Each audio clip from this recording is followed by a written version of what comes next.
सामाजिक सुरक्षा कोषमा योगदानकर्ताको केवाइसी अनलाइनबाट भर्ने तरिका।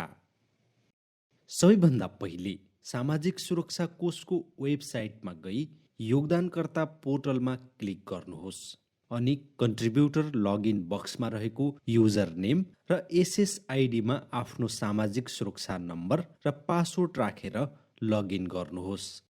लगइन भइसकेपछि देखिने केवाइसी मेनुमा क्लिक गर्नुहोस्। त्यसपछि देखिने बक्समा गेट सबमिसन नम्बर बटनमा क्लिक गर्नुहोस् अनि ओकेमा क्लिक गर्नुहोस्। अब तपाईँको सामाजिक सुरक्षा कोषमा दर्ता भएका अधिकांश विवरणहरू स्वतः अपडेट हुन्छन्। अपडेट नभएका ठाउँमा मागिएका विवरणहरू भर्नुहोस्।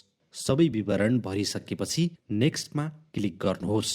अब योगदानकर्ताको कागजपत्रको विवरण भर्नुपर्छ, जहाँ तपाईँको नागरिकताको नम्बर, जारी मिति भरेर नागरिकताको अगाडिपट्टिको फोटो र पछाडिपट्टिको फोटो अपलोड गर्नुहोस्।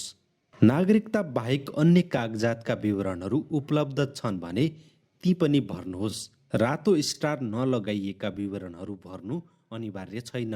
त्यसपछि पुनः नेक्स्टमा क्लिक गर्नुहोस्। अब पारिवारिक विवरण भर्नुपर्छ, जसमा श्रीमान वा श्रीमतीको नाम, थर, जन्ममिति, मोबाइल नम्बर भरेर फोटो र नाता खुल्ने कागजपत्र अपलोड गर्नुहोस्। यसैगरी आमा, बुबा र बाजेको विवरण पनि अनिवार्य भर्नुहोस् अनि इच्छाएको व्यक्तिमा टिक लगाउनुहोस्। त्यसपछि पुनः नेक्स्टमा क्लिक गर्नुहोस्। अब तपाईँको खाता रहेको बैङ्कको नाम, शाखा, खातावालाको नाम, खाता नम्बर लगायतका विवरणहरू भर्नुहोस्। यसैगरी स्थायी ठेगानाको विवरण पनि भर्नुहोस् र नेक्स्टमा क्लिक गर्नुहोस्।